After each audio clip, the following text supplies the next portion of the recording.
بسم الله الرحمن الرحيم قل هو الله அஸ்ஸலாமு அலைக்கும். சமீபத்திய நாட்களில் வலைதளங்களில் பேஸ்புக், வாட்ஸ்அப் போன்ற வலைதளங்களில் தடுப்பூசி போடுவது குறித்த ஒரு கருத்துகள் வேகமாக பரவி கொண்டிருக்கிறது. பள்ளிக்கூடங்களிலே படிக்கிற சிறுவர்களுக்கு அரசு தரப்பிலிருந்து போடக்கூடிய இந்த தடுப்பூசி அவர்களுக்கு பெரிய ஆபத்தை ஏற்படுத்தும், அதை போடுவது கூடாது என்கிற கருத்துல சமூக வலைதளங்கள்ல வேகமாக பரவக்கூடிய இந்த கருத்துக்கு மக்களிடத்தில் எழக்கூடிய வினாக்களுக்கு விடையளிக்கக்கூடிய வகையில் நம்முடைய அரங்கிற்கு குழந்தைகள் சிறப்பு மருத்துவர் டாக்டர் கிசார் அவர்கள் வந்திருக்கிறார்கள். அவர்களிடத்தில் உங்கள் தரப்பிலிருந்து எழக்கூடிய வினாக்களுக்கு விடை கேட்போம். அஸ்ஸலாமு அலைக்கும். அதாவது இப்ப வலைதளங்கள்ல வேகமா பரவிட்டு இருக்கக்கூடிய ஒரு பிரச்சனை, குழந்தைகளுக்கு அரசாங்கம் பள்ளிக்கூடங்கள்ல படிக்கக்கூடிய சிறுவர்களுக்கு ஒரு தடுப்பூசி போட இருக்கிறதாகவும், அந்த தடுப்பூசி MR என்று சொல்லக்கூடிய ஒரு தடுப்பூசி, இது போடக்கூடாது, இதனால பெரிய விளைவான விளைவுகளை ஏற்படுத்தும் அப்படின்னு சொல்லி வலைதளங்கள்ல பரவிட்டு இருக்குது. அப்ப அதை பத்தி உங்களுடைய கருத்து என்ன? அந்த மாதிரியான ஒரு தடுப்பூசி இருக்குதா? தடுப்பூசி எதிரான சில கருத்துக்கள் அண்மையில் இல்ல, பல வருடங்களாமே வாட்ஸ்அப் முகநூல்கள் பரவி கொண்டிருக்கிறது. இந்த MR வேக்சின் இன்ஸ்டிடியூட் உள்ள போக முன்னாடி அண்மையில மலப்புரம், கேரள மாநிலம் மலப்புரத்தில் நடந்த ஒரு இன்சிடென்ட் சொல்ல வர்றேன். ஆக்சுவலா டிப்தீரியாங்கிற ஒரு தொண்டை அடைப்பான் நோய் சில 10 வருடம் முன்னாலேயே இந்தியாவிலிருந்து முழுவதுமாக ஒழிக்கப்பட்டு விட்டது, உலக நாடுகளிலிருந்து ஒழிக்கப்பட்டு விட்டது. ஆனால் 2014 கேரளா மாநிலம் மலப்புரத்தில் ஒரு 5 டிப்தீரியா நோய் கண்டுபிடிக்கப்பட்டது. அதுக்கு அடுத்த வருஷம் 2015-16 12 நோய் கண்டுபிடிக்கப்பட்டது. அந்த நோயின் எண்ணிக்கை வர வர அதிகரித்துக் கொண்டே போகின்றது. இதுக்கு என்ன காரணம் என்று பார்க்கும் போது, கேரளாவை சேர்ந்த சுகாதாரத்துறை அதிகாரிகள் கள ஆய்வு மேற்கொண்டார்கள். கிட்டத்தட்ட 1 வயது முதல் 15 வயது வரை குழந்தைகள், பெரியவர்களில் சுமார் 1,70,000 பேருக்கு இந்த டிபிடி என்னும் டிப்தீரியா பெர்டூசிஸ் டெட்டனஸ், அதாவது தொண்டை அடைப்பான், கக்குவான் அண்ட் டெட்டனஸ் நோய்க்கான தடுப்பூசி போடவே இல்லை என்று அறியப்படுகிறது. இதுக்கு என்ன காரணம் என்று அறியப்படும் போது, ஒரு இஸ்லாமிய பெண்களுக்கான அமைப்பு ஒரு மாநாட்டின் போது ஒரு வைரலாக வீடியோ எடுத்து பரவ செய்தார்கள். அதில் இந்த தடுப்பூசிகள் சில விலங்குகளுடைய பிரிசர்வேட்டிவ்ஸ், நுண்கிருமிகள் எல்லாம் இருக்கிறதுனால இந்த தடுப்பூசியை போடுவது ஹராம் என்ற முறையில் ஒரு தவறான சித்தத்தை பரவிவிட்டார்கள். இதன் காரணமாக இந்த கடந்த 3-4 வருடங்களாக இந்த கேரளா மாநிலம் மலப்புரத்தில் அந்த டிபிடி இன்ஜெக்ஷன் கிட்டத்தட்ட 1,70,000 பேர் எடுக்காத விளைவாக இவ்வளவு பெரிய எஃபர்ட் ஏற்பட்டு இந்த டிப்தீரியா அறவே ஒழிக்கப்பட்ட 20 வருஷம் முன்னாடி அறவே ஒழிக்கப்பட்ட டிப்தீரியா நோய் இப்போது திரும்ப எமர்ஜா இருக்குது. மார்க்கத்தின் தவறான கருத்தில், மார்க்கத்தின் அடிப்படையில் தவறான கருத்தில் பரப்பிட்டது காரணமாக ஏற்கனவே ஒழிக்கப்பட்ட நோய் திரும்ப வந்திருக்குது. அதே போலதான் இந்த MR வேக்சின். இந்த MR வேக்சின் என்பது என்னன்னு நம்ம தெரிஞ்சுக்க முன்னாடி MRனா என்னது ஃபர்ஸ்ட் என்னன்னு பார்ப்போம் சொல்லிட்டு. அதாவது MRங்கிறது மீசில்ஸ் அண்ட் ருபெல்லா. மீசில்ஸ்னா என்னது, ருபெல்லானா என்னன்னு பார்க்கணும். ஃபர்ஸ்ட் மீசில்ஸ்னா ஒரு தட்டம்மை, அதாவது சிச்சிலிப்பம்மை, தட்டம்மை, மணல்வாரி அம்மைன்னு சொல்லுவாங்க. பாத்துங்க, இந்த நோய் எப்படி நமக்கு எல்லாருமே தெரியும். சிச்சிலிப்பம்மை பத்தி எல்லாரும் தெரியும். ஒரு ஜுரம் வரும், உடம்பு ஃபுல்லா மணல்வாரி போட்ட மாதிரி ஒரு ரேஷஸ் மாதிரி வரும். ஒரு 5-6 நாள்ல ஃபீவர் சரியா பெறும், சரியா குழந்தை நல்லா சொல்லுவாங்க. பாத்துங்க, நமக்கு தெரிஞ்சது இதுதான். பாத்துங்க, ஃபீவர், ஒரு ரேஷஸ் வருது மட்டும் தான். ஆனா சில ஆயிரத்துல ஒரு நபருக்கு இந்த நோய் மூலமாக ஒரு மூளை பாதிப்பு, மூளை காய்ச்சலோ அல்லது ஒரு நிமோனியா சொல்லியோ ஏற்படலாம். பாத்துங்க, அதுலயே சில குழந்தைகளுக்கு இது இறப்பை ஏற்படுத்தலாம். இன்னும் லட்சத்துல ஒரு சில குழந்தைகளுக்கு இந்த மீசில்ஸ் வைரஸ் கிருமி மூளையில் இருந்து கொண்டு ஒரு 15-20 வருஷம் கழிச்சு அந்த குழந்தை பெரியவரான பிறகு மூளையை தாக்கி முடமாக்கி SSP, அதாவது சப்அக்யூட் SSP பெரிய நோயை ஏற்படுத்தி அது அவரை முடமாக்கிவிடும். இதான் இந்த மீசில்ஸ் சின்ன இன்ட்ரோடக்ஷன். அடுத்து ருபெல்லாங்கிறது ஜெர்மன் மீசில்ஸ். இது ஒரு வைரஸ் நோய். பாத்துங்க, இந்த நோய் பாதிக்கப்பட்டவனையும் ஃபீவர் ஏற்படும், இது மாதிரி சிவப்பா உடம்பு ஃபுல்லா தோணும். ஆனா நல்ல சிவப்பா வெள்ளையா இருக்கிறது தான் ரேஷஸ் தெரியும். சில பேருக்கு ரேஷஸ் தெரியாது. சில பேருக்கு அந்த நோயால பாதிக்கப்பட்டிருக்கும் அறிய முன்னாடி அந்த நோய் சரியா போயிடும்.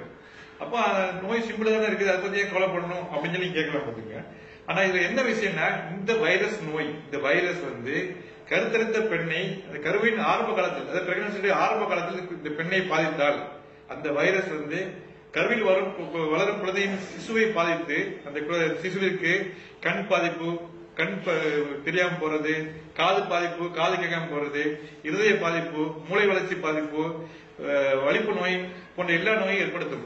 ஆனா ஒன்ஸ் இந்த ருபல்லாவனால வந்து பெண் பாதிக்கப்பட்டு அது மூலம் அந்த கருவுற்ற பெண் பாதிக்கப்பட்டு அதன் சிசுவுக்கு பாதிப்பு ஏற்படுத்தப்பட்டால் அந்த ருபல்லா நோய்க்கு வந்து ட்ரீட்மெண்டே கிடையாது, ஒன்லி பிசியோதெரபி, அது மாதிரி பிரிவென்ஷன் தெரபி தான். ஸோ இதான் வந்து இந்த 2 நோயை பத்தி சின்ன இன்ட்ரடக்ஷன். இப்போ 3வது இல்லையே சேர்ந்த மாதிரி இன்னொரு நோய் இருக்கு, மம்ஸ் சொல்லுவாங்க. அதாவது புட்டாளம்மை, அதாவது மணல் பொண்ணுக்கு பீங்கன்னு சொல்லுவாங்க. நம்ம ஊர்ல என்ன பண்ணுவாங்கன்னா இந்த ஃபீவர் இருந்தோடனே ஒரு நகை கழுத்துல மாட்டு அதை விட்டுருவாங்க. பட் இந்த நோயும் வந்து சில நேரத்துல வந்து ஒரு விபரீதம் மாதிரி இந்த கணையத்தையோ அதாவது ஆண்களுக்கு வந்து டெஸ்டிஸ் அதாவது விதையோ பாதிச்சு மலட்டுத்தன்மையை உருவாக்கும். இந்த நோயினால் ஏற்படக்கூடிய பாதிப்புகள் இதை பற்றிலாம் நீங்க சொல்லியிருக்கிறீங்க. இந்த நோயை பற்றி இன்னும் சில கூடுதலான விவரங்கள் இருந்தால் நீங்க சொன்னீங்கன்னா நல்லா இருக்கும்னு நினைக்கிறேன். அதாவது இந்த நோய் வந்து ஒரு 15-20 வருஷம் முன்னாடி பார்த்தோன்னா இந்த மீசில்ஸ் அதாவது தட்டமை வந்து அதிகமா இருந்துச்சு பார்த்தோம். இப்போ அதிகமா வந்து தட்டமையுடைய இன்சிடன்ஸ் ரொம்ப குறைஞ்சி வந்துருச்சு. ஸோ இதுக்கு என்ன காரணம்னா தடுப்பூசி தான் பார்த்தீங்கன்னா. சரி, நம்ம கொஞ்சம் பின்னோக்கி போவோம்.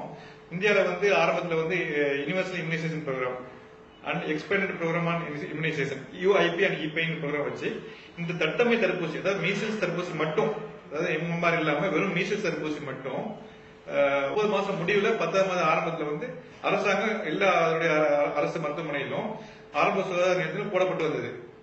அதே டைம்ல வந்து பிரைவேட்ல அதாவது இந்தியன் அகாடமி ஆஃப் பீடியாட்ரிக்ஸ் இந்திய குழந்தை மருத்துவர்கள் சங்கத்திலிருந்து பரிந்துரைக்கப்பட்டு தனியார் மருத்துவர்கள் மட்டும் இந்த மீசில்ஸ் கூட சேர்ந்து எம்எம்ஆர் அதாவது மீசில்ஸ் மம்ஸ் ருபல்லா இந்த 3 சேர்ந்த ஊசியை அதாவது 9 மாசம் எண்ட்ல வந்து அரசாங்க மருத்துவமனையில் போற மாதிரி இந்த மீசில்ஸ் வேக்சின் மட்டும் போட்டுட்டு 15 மாசத்துல வந்து இந்த எம்எம்ஆர் ஊசியை போடப்பட்டு வந்துச்சு. இந்த ஊசி வந்து ஒன்லி பிரைவேட் செட்டப்ல தான் இருந்துச்சு, கவர்மெண்ட் செட்டப்ல இல்ல. இந்த நாள் போக இந்த IAP Indian academy of paediatrics என்னும் இந்திய குழந்தை மருத்துவ சங்கம் என்ன நினைச்சுச்சுன்னா நம்ம போடக்கூடிய தடுப்பூசியின் ஆற்றல் பற்றாது, இன்னும் இதை வெற்றிப்படுத்த வேண்டும் சொல்லிட்டு என்ன பண்ணாங்கன்னா ஒரு 4 வருஷம் முன்னாடி வந்து இந்த எம்எம்ஆர் தடுப்பூசியை வந்து 15 மாசத்துல ஒரு ஊசியும் 5 வருஷத்துல ஒரு ஊசியும் போட சொல்லி ரெக்கமெண்ட் பண்ணாங்க.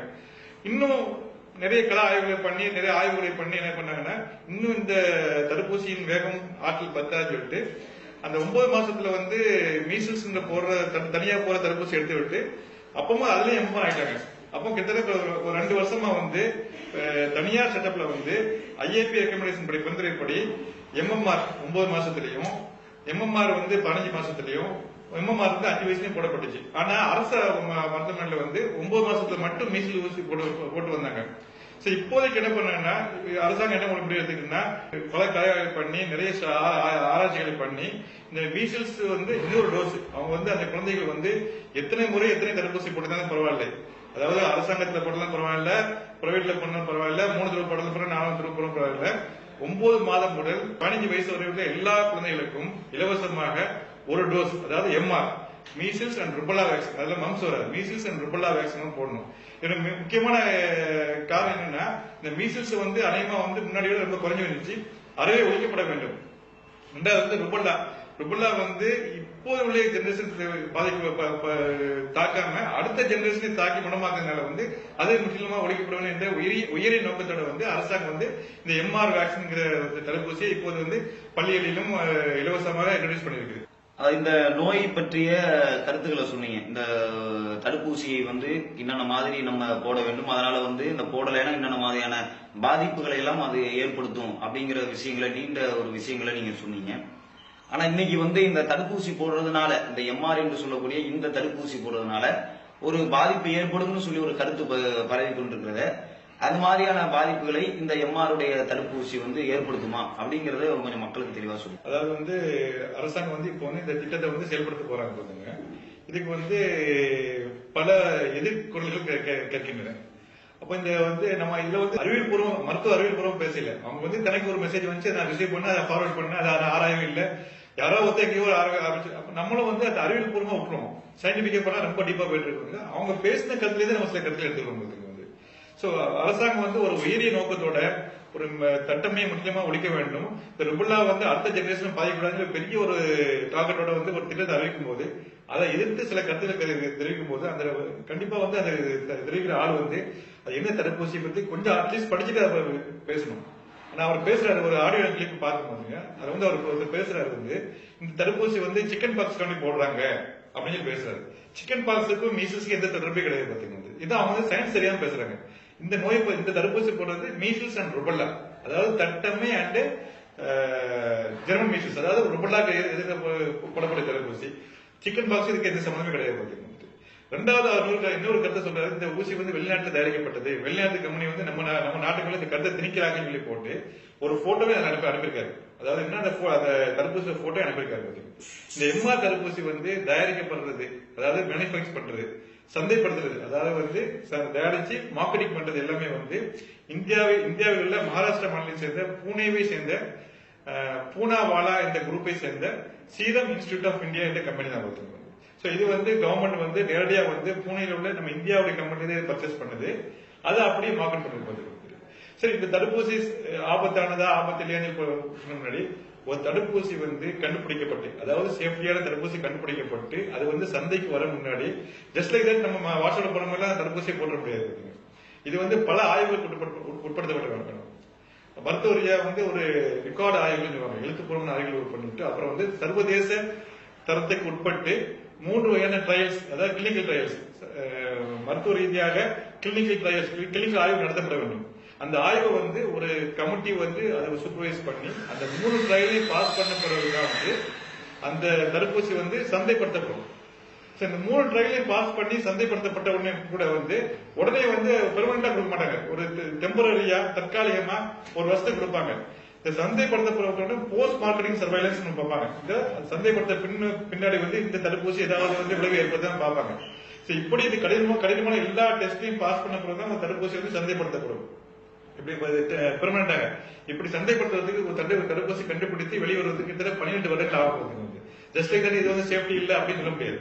இதே ஒரு 3 கிளினிக்கல் ட்ரையல் பண்ணி ஒரு போஸ்ட் மார்க்கெட்டிங் சர்வேலன்ஸ் பண்ணி ஒரு நாட்டுல ஆய்வுபடுத்தப்பட்ட ஒரு தடுப்பூசியை அடுத்த நாட்டுல வந்து சந்தைப்படுத்தப்படுறது போது மார்க்கெட்டிங் பண்ணும் போதும் இதே மாதிரி ஆய்வு பண்ணுங்கன்னா அந்த ஒரு நாட்டில் உள்ள தட்பவெப்பநிலை வேற மாதிரி இருக்கும், இங்கே உள்ள தட்பவெப்பநிலை வேற மாதிரி இருக்கும். இதே ஆய்வுக்கு உட்பட்டு தான் நம்ம வந்து சந்தைப்படுத்தப்படும் போதுங்க. சோ இப்படி ஒரு விஷயத்த வந்து இவங்க வந்து ஜஸ்ட் லைக் தட் இது சேஃப்டி இல்ல, குழந்தைகள் மலத்தனை ஏற்படுத்துன்னு சொல்றது வந்து சப்போஸ் இவங்க சொல்றது தவறான கருத்து காரணமாக வந்து சில குழந்தைகளோ பல குழந்தைகளோ இந்த தடுப்பூசி எடுக்காம இருந்து நாளைக்கு வந்து அந்த நோய்க்கு இவங்க ஆட்படுத்தப்பட்டாலோ அல்லது அடுத்த ஜெனரேஷன் ருபலான பாதிக்கப்பட்டாலோ இவர்கள் அதற்கு பொறுப்பை ஏற்றுக்கொள்வாங்க சொல்ல வேண்டும். ஆனா வந்து இந்த தடுப்பூசி 100% பாதுகாப்பானது, எந்த பக்க விளைவும் ஏற்படுத்தாது என்று அந்த பொறுப்பை நான் உங்களுக்கு கேரண்டியா தர்றேன். அதுக்கு நான் தயாரா இருக்கேன். அதாவது வந்து இப்ப நீங்க இந்த அம்மை நோய் தாக்குனாக்கா அதனால என்ன விதமான பாதிப்புகள் ஏற்படும் அப்படிங்கறத நீங்க சொன்னீங்க. அதே மாதிரி வந்து இந்த தடுப்பூசி என்பது வந்து சந்தைக்கு வர்றதாக இருந்தால் அரசாங்கம் வந்து பல்வேறு ஆய்வுகளுக்கு உட்படுத்தி அது நோய்க்கான நிவாரணத்தை தருமா அப்படிங்கறதெல்லாம் ஒரு நீண்ட நெடிய காலம் அந்த ஆய்வுக்கு உட்படுத்தி தான் அது சந்தைக்கு வருது அப்படிங்கிற ஒரு விஷயத்தையும் நீங்க சொன்னீங்க. அது இப்ப தமிழ்நாட்டுல வந்து இப்ப இந்த தடுப்பூசி போட வேண்டிய அவசியம் என்ன ஏற்பட்டது? தமிழக அரசாங்கம் வந்து இப்ப பள்ளிக்கூடத்துல படிக்கக்கூடிய மாணவர்களுக்கு இந்த ஊசியை போடணும் அப்படின்னு ஒரு திட்டத்தை எடுத்திருக்கிறாங்க. அமைச்சர் கூட அது மாதிரி போடணுங்கிற மாதிரி சொல்லியிருக்கிறாரு. ஆனால் இப்படிப்பட்ட திட்டத்தை எடுப்பதற்கான அவசியம் என்ன ஏற்பட்டது? அரசாங்க சார்பாக வந்து இந்த தட்டமை தடுப்பூசி மீசல்ஸ் மட்டும் போடுறாங்க 9 மாசம் முடிவுல வந்துட்டு. ஆனா வந்து பிரைவேட்ல வந்து 9 மாசம் 1.5 வயசு 5 வயசுல வந்து எம்எம்ஆர் தடுப்பூசி போடுறாங்க. அப்போ ஓரளவுக்கு நம்ம தடுப்பூசி நிலைமை வந்து மீசல்ஸை வந்து ஓரளவுக்கு ஏறத்தாழ முடிச்சிட பாத்துங்க. ஆனா வந்து இது அப்படியே விட்டுட்டோம்னா திரும்பவும் மீசல்ஸ் அதிகபட்சம் வந்துருமோ, ருபலா அதிகம் வந்துருமோன்னு சொல்லி பல ஆய்வுகளை நடத்தி அரசாங்கம் கண்டுபிடித்து இதே மாதிரி தடுப்பூசி போட்டா இதை வந்து பல மருத்துவ அமைப்புகளும் இன்வால்வ் பண்ணி ஒரு ஆய்வு பண்ணி இந்த தடுப்பூசி ஒரு டோஸ் போட்டோம்னா எல்லா ஒரு இந்த நோயில அதிகமா தடுத்து விடலாம், கிட்டத்தட்ட நம்ம நாட்டை விட்டு ஒழித்து விடலாம் என்ற ஒரு ஐடியாவோட தான் வந்து இந்த தடுப்பூசியை வந்து உயிரை நோக்கோட அரசு வந்து போட ரெக்கமெண்ட் பண்ணுது. ஆனா இதை வந்து இதோடைய முக்கியத்துவம் தெரியாம ஏன்னா சொல்லி தனக்கு வந்து SMS, தனக்கு வந்து வாட்ஸ்அப், தனக்கு வந்து பேஸ்புக் வந்து அதை ஆராயாம அப்படியே பாஸ் பண்றாங்க. தயவுசெய்து வந்து அடுத்த ஜெனரேஷன் பாதிக்காம இருக்கிறதுக்கு எந்த விஷயத்தையும் நீங்க வந்து உங்களுக்கு அறிவு அந்த துறையில அறிவில்லாத விஷயத்த அந்த துறை சம்பந்தப்பட்டவர்களை கேட்டு பாஸ் பண்ணுங்க. அப்படி சப்போஸ் உங்களுக்கு அந்த தடுப்பூசி பிடிக்கவில்லைன்னு சொன்னா நீங்க மட்டும் அதை வந்து அவாய்ட் பண்ணி விட்டுட்டு மற்றவங்களை வந்து தடுக்காம இருக்கிறது நல்லது. இப்ப போடக்கூடிய இந்த தடுப்பூசி என்பது தட்டமை இந்த நோய்க்காக வேண்டி போட இருக்கக்கூடிய இந்த தடுப்பூசி 100% அந்த நோயை தடுக்குமா அப்படிங்கறத நீங்க கொஞ்சம் விளக்கணும்ல. பொதுவா வந்து எந்த தடுப்பூசி எடுத்தாலும் வந்து தடுப்பூசி போட்ட 100% அந்த நோய் வருமா இல்லையான்னு கேட்கும்போது இல்லைன்னு தான் பதில் சொல்லுவாங்க. அப்போ நீங்க கேட்கல டாக்டர் அந்த தடுப்பூசி போடுறோம், கஷ்டப்பட்டு போடுறோம், அதுக்கு வந்து காசு பே பண்றோம், பிள்ளைக்கு வலிக்குது, அந்த குழந்தைக்கு சில ஃபீவர்லாம் வருது. அப்படி போட்டு அந்த குழந்தைக்கு திரும்ப அந்த நோய் வருதுன்னா அப்ப அந்த தடுப்பூசி ஏன் போடணும்னு நீங்க ஒரு கொஸ்டின் கேட்கலாம் பாத்தீங்க. அது ரொம்ப லாஜிக்கான கொஸ்டின். இது மூலமா என்ன சொல்ல வரேன்னா, ஒரு தடுப்பூசினா நம்ம ஃபர்ஸ்ட் என்னன்னு தெரிஞ்சுக்கணும் பாத்துங்க. ஒரு தடுப்பூசி என்பது வந்து சும்மா ஜஸ்ட் ஏதோ ஒரு மெடிசனே ஏதோ கொடுத்தது இல்லை. அந்த எந்த நோய்க்கு எதிராக நம்ம தடுப்பூசி போடுறோமோ அந்த நோய் உருவாக்கக்கூடிய கிருமி, அதாவது வைரஸோ பாக்டீரியாவோ, அதை வந்து அது கொல்லப்பட்டோ, அதை கீழ்டு அல்லது வீரியம் இழக்கப்பட்டு லைவ் அட்டென்யூட்டட், அதாவது அதுக்கு அந்த வைரஸோ பாக்டீரியாவோ கொல்லப்பட்டோ அல்லது வீரியம் இழக்கப்பட்டோ அது தடுப்பூசியாக தயாரிக்கப்பட்டு குழந்தைகளுக்கு செலுத்தப்படுகிறது. என்ன டாக்டர் இப்படி வந்து ஒரு நோய் ஏற்படுத்த கிருமியை குழந்தைகளுக்கு செலுத்துறாங்க கொஸ்டின் வரலாம் பார்த்துக்கோங்க. இந்த இதை உள்ள குழந்தைகளுடைய இன்ஜெக்ஷன் மூலமா செலுத்த பண்ணும்போது இந்த ரத்தத்தில் இது கலந்து அந்த குழந்தைகளுடைய இம்யூன் சிஸ்டம், அதாவது வந்து நோய் எதிர்ப்பு மண்டலத்துல வந்து ஒரு ஆன்டிபாடிஸ் ஃபார்ம் ஆகுது, எதிர ஆன்டிபாடிஸ் ஃபார்ம் ஆகுது பாத்துங்க. இந்த ஆன்டிபாடிஸ் ஃபார்ம் ஆனவனே இந்த ஆன்டிபாடி பொதுவா வந்து மனித உடல்ல உள்ள இம்யூன் சிஸ்டம், அதாவது நோய் எதிர்ப்பு மண்டலத்துக்கு வந்து ஒரு முக்கியமான ஒரு குணாதிசயம் இருக்குது, அதாவது மெமரி. அது வந்து இம்யூன் மெமரி சொல்லுவாங்க, அதாவது நோய் எதிர்ப்பு மெமரி இருக்கு பாத்துங்க. சோ இப்படி ஒரு தடுப்பூசி போட்டு அந்த தடுப்பூசி மூலமாக வந்து கொல்லப்பட்டோ அல்லது வீரியம் இழக்கப்பட்ட ஒரு கிருமியும் குழந்தையின் ரத்தத்தில் செலுத்தப்பட்ட பிறகு அந்த இம்யூன் சிஸ்டத்துல வந்து அந்த கிருமிக்கு எதிராக வந்து ஒரு ஆன்டிபாடி ஃபார்ம் ஆயிடும். அந்த ஆன்டிபாடி வந்து பல வருடங்களுக்கு அப்படி இருக்கும். சில நோய்க்கு வந்து ஒரு தடுப்பூசி போட்டாவே அந்த ஆன்டிபாடிஸ் பெர்மனண்டா இருக்கும். சில நோய்க்கு வந்து நம்ம அந்த தடுப்பூசியை திரும்ப திரும்ப போடணும். அதுதான் நம்ம வந்து booster dose, second dose, third dose எல்லாம் போடணும் பாத்தீங்கன்னா. சரி, இந்த ஆன்டிபாடி இருக்கும்போது பின்னொரு காலத்துல வந்து அந்த அந்த நோய் கிருமி அந்த குழந்தையை தாக்கும் போது இந்த இம்யூன் சிஸ்டத்துல உள்ள இந்த ஆன்டிபாடிஸ் வந்து அதை ரெகனைஸ் பண்ணி, அந்த மெமரி மூலமா ரெகனைஸ் பண்ணி அந்த நோய் கிருமியை அப்படியே நியூட்ரலைஸ் பண்ணி அந்த நோய் தாண்ட முடியாத பாதிக்கும். இதுதான் வந்து சிம்பிளா வந்து ஒரு தடுப்பூசியுடைய செயல் திட்டம் பாத்தீங்கன்னா. அப்போ வந்து நீங்க ஒரு கொஸ்டின் கேட்கலாம், இப்படி நோயை உருவாக்கக்கூடிய கிருமியை வந்து குழந்தையின் ரத்தத்துல செலுத்தி அது மூலமா வந்து ஒரு ஆன்டிபாடிஸ் ஃபார்ம் பண்ணி அது மூலமா இம்யூனிட்டி வரது கூட அந்த நோய் வந்துட்டே போலாமான்னு சொல்லுவாங்க. ஆனா வந்து நோய் வர்றதுக்கும் தடுப்பூசி மூலமா வந்து இம்யூனிட்டி ஃபார்ம் ஆகிறதுக்கு என்ன டிஃபரன்ஸ் தான் வந்து நோய் வந்தாலுமே வந்து குழந்தை இம்யூனிட்டி ஃபார்ம் ஆகும், ஆன்டிபாடிஸ் ஃபார்ம் ஆகும். இந்த ரெண்டுக்கு என்ன வித்தியாசம்னா, தடுப்பூசி மூலமா வர்ற இம்யூனிட்டி ஃபார்ம் ஆகிறது வந்து இந்த குழந்தை வந்து எந்த தொந்தரவும் ஆகாம எந்த நோயும் உருவாகாம வருது. ஆனா நோய் மூலமா வந்து இந்த இம்யூனிட்டி வந்து அந்த குழந்தைக்கு வந்து உடம்பு சுத்தம் இல்லாம போறது, அதனால ஏற்பட்ட செலவுகள், பெற்றோருக்கு ஏற்பட்ட அலைச்சல், அந்த குழந்தை பள்ளிக்கு போகாம இந்த நாட்கள், அந்த குழந்தையின் பெற்றோர்கள் வந்து வேலைக்கு போகாம அந்த சம்பள இழப்பு நாட்கள், அதெல்லாம் கம்பேர் பண்ணும்போது தடுப்பூசி ரொம்ப சேஃபானது. சரி, இப்படி தடுப்பூசி போட்ட உடனே 100% அந்த நோய் வருமா வராதுங்க, 100% வராதுன்னு நான் எந்த ஒரு டாக்டரும் கேரண்டி பண்ண முடியாது, ஒரு சில தடுப்பூசி தவிர. அப்போ இந்த தடுப்பூசி போடுறது என்ன பயனா, இந்த நோய் வருவதற்குரிய வாய்ப்பு கம்மியா இருக்கும். சப்போஸ் தடுப்பூசி போடாத குழந்தைங்க 100% வாய்ப்பு வருதுன்னா தடுப்பூசி போட்ட குழந்தைகளுக்கு 40%, 30% நோய் வரும். ரெண்டாவது, இந்த நோயின் வீரியம், அதாவது அதனுடைய விருலன்ஸ் வந்து ரொம்ப ரொம்ப ரொம்ப கம்மியா இருக்கும். தடுப்பூசி போட்ட குழந்தைக்கு தடுப்பூசி போடாத குழந்தைக்கு ரொம்ப அதிகமா இருக்கும். இது உதாரணமா சொல்லணும்னா, நம்ம வந்து ஒரு சிக்கன் பாக்ஸ் தடுப்பூசி போட்டு எடுத்துக்கலாம். இந்த தடுப்பூசி போட்ட குழந்தைக்கு வந்து சிக்கன் பாக்ஸ், போடாத குழந்தைக்கு சிக்கன் பாக்ஸ் வருதுன்னா ஒரு 100, 500 ஒரு பொக்கல் வருதா இருந்ததுன்னா இந்த தடுப்பூசி போட்ட குழந்தைகளுக்கு வந்து ஒரு 5, 10 வந்துட்டு அதோட போயிடும் பார்த்துக்கு. மூணாவது, இந்த நோயின் கால அளவு வந்து ரொம்ப ரொம்ப ரொம்ப கம்மியா இருக்கு தடுப்பூசி போட்ட குழந்தைகளுக்கு. தடுப்பூசி போடாத குழந்தைகளுக்கு நோயின் கால அளவு வந்து பெருசா இருக்கும் பாத்துங்க. நாலாவது வந்து என்ன விஷயம், முக்கியமான விஷயம் என்ன வந்து இந்த நோயின் காம்ப்ளிகேஷன். நம்மளா நினைக்கிறோம்னா ஒரு தட்டமா வருதுன்னா, ஒரு காய்ச்சல் வருது, ஒரு அம்மா மாதிரி உடம்புல போகுது, 5 நாளைக்கு சரியா போகுது, 6 நாளைக்கு படிக்கிறோம், எல்லாரும் ஸ்கூலுக்கு அனுப்பி நினைக்கிற போகுது. இது வந்து தவறு. எல்லா குழந்தைகளும் இப்படி வராது. 99% ஒரு ஃபீவர், ஒரு ரேஷஸ் சரியா போயிடும் பாத்துக்கோங்க. ஆனா ரொம்ப அரிதா ஒரு குழந்தைக்கோ 2 குழந்தைக்கோ அந்த இந்த வைரஸை வந்து ஒரு நிமோனியா ஏற்படுத்தலாம், ஒரு மூளை பாதிப்பை ஏற்படுத்தலாம், ஒரு காது கேட்காத தன்மை ஏற்படுத்தலாம். சில மம்ஸ் போன்ற கிருமிகள் வந்து மலட்டுத்தன்மையை ஏற்படுத்தி பின்னாடி அவங்க வந்து அவங்களும் கல்யாணம் பண்ண பிறகு வந்து குழந்தை இல்லாம இன்ஃபர்டிலிட்டி ஆக்கிடலாம். நாம ருப்பலா போட்ட கிருமிகள் வந்து கருவுற்ற தாய்மாரி பாதித்தா வயிற்றுல வர சிசுவை பாதிக்கலாம். சோ நம்ம இந்த தடுப்பூசி போட்ட குழந்தைகளுக்கு வந்து இந்த காம்ப்ளிகேஷன் வராது. அந்த நோய் வந்துட்டு போகும், ரொம்ப லைட்டா வரும், வரக்கூடிய வாய்ப்பு கம்மி, அந்த நோயுடைய வீரியம் கம்மியா இருக்கும், அந்த நோயுடைய கால அளவு கம்மியா இருக்கும். ஆனா வந்து இந்த நோயுடைய காம்ப்ளிகேஷன், இந்த மூளை காய்ச்சல், நோயினால் வர மூளை காய்ச்சல், நோயினால் வர இதய பாதிப்பு, நோயினால் வர நுரையீரல் பாதிப்பு, இதெல்லாம் சுத்தமா எதுவுமே இருக்காது. 100% சேஃபா இருக்கும். ரொம்ப நன்றி. சில அழகான விளக்கத்தை அவங்க நமக்கு கொடுத்திருக்கிறாங்க. அதாவது என்னன்னா வந்து ஒரு நோய் ஏற்பட்டால் அதற்கான சிகிச்சை நீங்கள் மேற்கொள்வதை விட அந்த நோய் ஏற்படுவதற்கு முன்பாக அதை தடுப்பதற்கான சிகிச்சை தான் இந்த தடுப்பூசி என்பது என்று சொல்லி அவர்கள் அழகான முறையில சொன்னாங்க. அப்ப இந்த தடுப்பூசி என்பது ஒருவர் போட்டுக்கொண்டார்கள் என்று சொன்னால் அவங்களுக்கு அந்த அவர்களுடைய பருவ காலத்துல அல்லது அவர்கள் வளர்ந்த பிறகு ஏற்படக்கூடிய பல்வேறு விதமான நோய்களை ஆரம்பத்திலேயே நம்ம தடுத்துட முடியும் அப்படிங்கறத ரொம்ப தெளிவா நமக்கு சொல்லியிருக்கிறாங்க. அதே மாதிரி இன்னொரு ஒரு சந்தேகம் நமக்கு எழுது. அது கடந்த காலங்கள்ல வந்து போலியோ பற்றிய சில வதந்திகள் தமிழகத்துல இந்தியா அளவுல பெரிய அளவுல அந்த வதந்தி பரப்பப்பட்டது. அதாவது அமெரிக்காவில் போலியோவுக்கான தடுப்பூசிகளை எல்லாம் நிறுத்திட்டாங்க, அதை வந்து அங்க போடுறது இல்ல. ஆனால் அதை இந்தியாவில வந்து ஏன் போலியோவுக்கான தடுப்பூசிகள் வந்து போடுறாங்கன்னு சொல்லி ஒரு இதே போன்ற ஒரு வதந்திகள் முன்னாடி பரப்பப்பட்டது. அதை பத்தி கொஞ்சம் விளங்கி சொன்னீங்கன்னா. போலியோ தடுப்பூசியை பத்தி சொல்ல முன்னாடி போலியோ பத்தி சொல்லிட மாட்டேங்க. போலியோல வந்து தடுப்பூசி 2 வகையா இருக்குது. ஒன்னு வந்து போலியோ டிராப்ஸ், அதாவது வந்து டிராப்ஸ் வழியா வாய் வழியா போறது, இன்னொன்னு ஊசி வழியா போறது. அப்போ வந்து இது உலகளாவே வந்து நீங்க வந்து 1960, 70 பார்த்தீங்கன்னா உலகளாவே வந்து போலியோ நோய் வருஷத்துக்கு பல லட்சம் பேர் பாய்ச்சல் வருதுங்க. அப்போ வந்து அவருக்கு போலியோ டிராப்ஸ் போட்டே வந்தாங்க, போலியோ டிராப்ஸா போட்டு வந்தாங்க. கிட்டத்தட்ட 1990களில் வந்து அமெரிக்காவில மற்ற யூரோப்பிய நாடுகளில் வந்து போலியோ வந்து முற்றிலுமா ஒழிக்கப்பட்டுச்சு. அதனால என்ன பண்ணாங்கன்னா ஒன்ஸ் போலியோ ஒழிச்ச உடனே அந்த டிராப்ஸ் தேவையில்லை நமக்கு வந்து.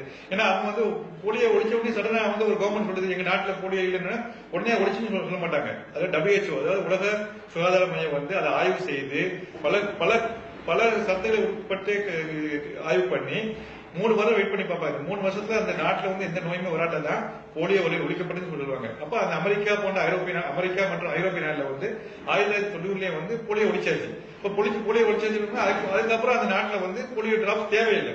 அதனால என்ன பண்ணாங்கன்னா போலியோ டிராப்ஸ் அவங்க ஸ்டாப் பண்ணிட்டு போலியோ இன்ஜெக்ஷனா மாத்திட்டாங்க. ஆனா இந்தியா, ஆப்பிரிக்கா, இந்தியா நாடு, மற்ற ஆசிய நாடுகள், ஆப்பிரிக்கா போன்ற நாடுகள்ல வந்து வருஷம் போலியோ நோய் கண்டுபிடிச்சே இருந்தாங்க.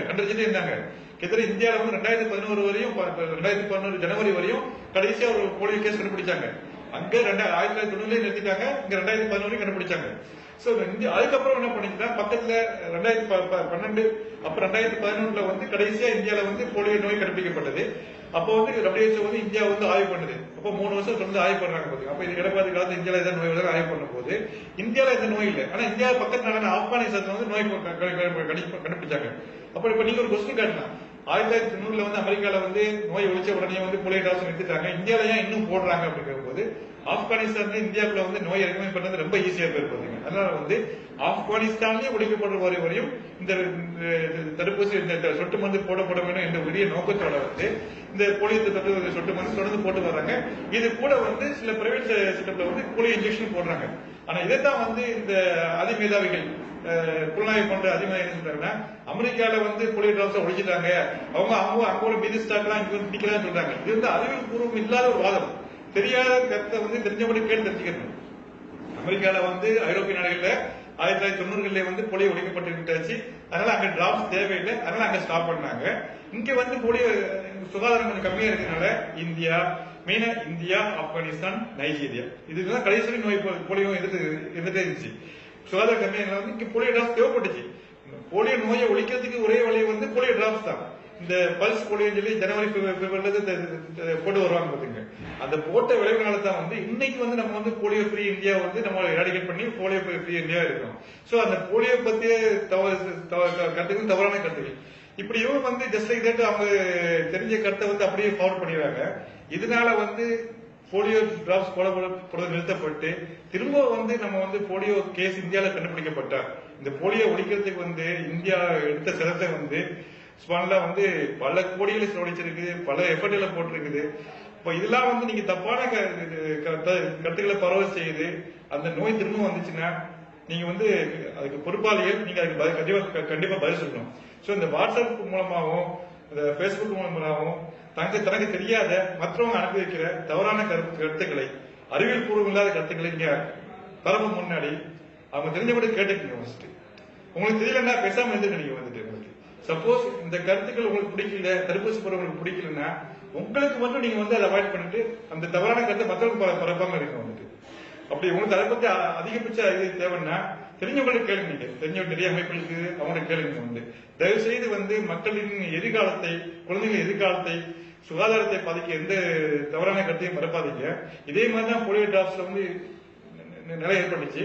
போன மாசம் கூட ஒரு மெசேஜ் அனுப்பி இந்த போலியோ டோஸ் போட்டா திரும்ப தாக்கணும் தவறான மெசேஜ் அனுப்புறாங்க. அல்லா காப்பாற்றணும். அவங்க இந்த போலியோ நோய் நம்ம நாட்டில் திரும்ப வந்துடக்கூடாது. ஒன்ஸ் வந்துட்டேன்னா அது ரொம்ப ஃபாஸ்டா பரவக்கூடிய வாய்ப்பு இருக்குது. திரும்ப நம்ம ஒழிக்கிறதுக்கு ரொம்ப ரொம்ப ரொம்ப கஷ்டப்பட வேண்டியிருக்கும். பெரிய ஒரு டிராவல் பண்ண வேண்டியிருக்கும். அதுக்கு நீங்க யாரும் ஆளாகாதீங்க. அதே மாதிரி அரசாங்கம் ஒரு உன்னதமான முயற்சி எடுத்திருக்குது. இந்த மீசில்ஸ் சுத்தம் இல்லாம ஆகணும். இந்த ருபலா ஒழிச்சு அடுத்த ஜெனரேஷன், அதாவது தான் பாதிக்கப்பட்டு தனக்கு என்னன்னு தெரியாது, எந்த பாவம் முடியாத வயிற்றுல சிசு பாதிக்கப்படக்கூடாது. அந்த ருபலாவுடைய பாதிப்பதை சொன்னேன். அந்த குழந்தை குணமாவே ஆயிடும். இதெல்லாம் நீங்க மனசுல கருத்து கொண்டு இந்த நிலைமை யாருமே ஏற்படக்கூடாது. அதனால தயவு செய்து உங்களுக்கு தெரியாத கருத்துக்களை, இந்த தடுப்பூசி பத்தி தவறான கருத்துக்களை பரப்பாதீங்க. உங்களுக்கு அது ஏதாவது சந்தேகமா இருந்ததுன்னா தெரிஞ்சுக்கிட்டு கேட்டுக்குங்க. நீங்க இதே மீறி நீங்க பரப்பி அது மூலமா ஒரு குழந்தை பாதிக்கப்பட்டாலும் அவருடைய பொறுப்பை நீங்க முழுவதும் நீங்க தான் ஏற்றுக்கொள்ள வேண்டும். இந்த தடுப்பூசிகள் பாதுகாப்பானது.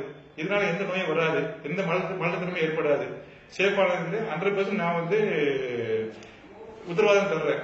அதே மாதிரி இந்த தவறான கருத்துக்களை பரப்புடைய நீங்களும் இந்த குழந்தைகளுக்கு தடுப்பூசி போடாம இருந்தா இந்த நோய் வரவே வராங்களே, நீங்க உத்தரவாதம் தர முடியுமா? அதை கொஞ்சம் யோசிச்சு பாருங்க. தமிழக அரசு சார்பில் குழந்தைகளுக்கு போட இருக்கக்கூடிய, குழந்தைகள் சிறுவர்களுக்கு போட இருக்கக்கூடிய ஒரு தடுப்பூசி, இது போடுவதனால் பல்வேறு விதமான பாதிப்புகளை அதை ஏற்படுத்தும். அதை போட வேண்டாம் என்று சொல்லி பரவலாக வாட்ஸ்அப், பேஸ்புக்கில் இந்த செய்திகள் பரவி கொண்டிருந்த இந்த நிலையில் நமது அரங்கிற்கு நேயர்களுக்கு அதற்கான விளக்கத்தை கொடுப்பதற்காக வேண்டி சில குழந்தைகளுடைய சிறப்பு மருத்துவர் டாக்டர் கிசார் அவர்கள் வந்திருந்தார்கள். பல்வேறு விதமான நம்முடைய சந்தேகங்களுக்கு மிக அழகான முறையில பதில் சொன்னார்கள். அதுல அவர்கள் சொன்ன பல விஷயங்கள் நமக்கு தெரிந்து கொள்ளக்கூடிய புதிய விஷயமாக இருந்தது. அதாவது கடந்த காலங்கள்ல அந்த போலியோவுடைய தடுப்பூசி சம்பந்தமாக ஒரு விஷயத்தை நமது இந்திய அரசாங்கம் மேற்கொள்கிற பொழுது அந்த தடுப்பூசியை போட வேண்டாம் என்கிற வதந்தி இன்றைக்கு பரவி கொண்டிருப்பதை போன்ற அன்றைக்கு பரவி இருந்துச்சு. ஆனால் இன்றைக்கு இந்தியால போலியோ என்கிற ஒரு நோயை இந்த தடுப்பூசி மூலமாக, போலியோ சொட்டு மருந்து மூலமாக அது முற்றிலுமாக ஒழிக்கப்பட்டிருக்கிறது. அது போன்ற ஒரு நிலைதான் இன்றைக்கு தமிழக அரசாங்கத்தின் மூலமாக எடுக்கக்கூடிய இந்த தட்டம்மை நோய்க்கான தடுப்பூசி என்று சொல்லி அழகாக அவர்கள் சொன்னார்கள். இதுல 100% அந்த நோயை ஒழிப்பதற்கான அந்த தடுப்பூசியில மருந்துகள் இருக்கிறது. அதே நேரத்தில் அந்த தடுப்பூசி என்பது அரசாங்கம் கண்டுபிடித்த உடனே அதை மக்களுடைய பயன்பாட்டிற்கு கொண்டு வராமல் பல ஆண்டுகள் அதை ஆய்வு செய்து அதுக்கு பிறகுதான் இதை மக்களுடைய பயன்பாட்டிற்கு கொண்டு வருகிறார்கள் என்றெல்லாம் சொல்லி பல விஷயங்களை, விளக்கங்களை, மக்களுக்கு பயன் தரக்கூடிய விளக்கங்களை நமக்கு அளித்தார்கள். இது கண்டிப்பாக நமக்கு பயனளிக்கும் என்று சொல்லி நம்ம நம்புகிறோம். உங்களுடைய வருகைக்கு நன்றி தெரிவித்துக் கொள்கிறோம். அஸ்ஸலாமு அலைக்கும். Allah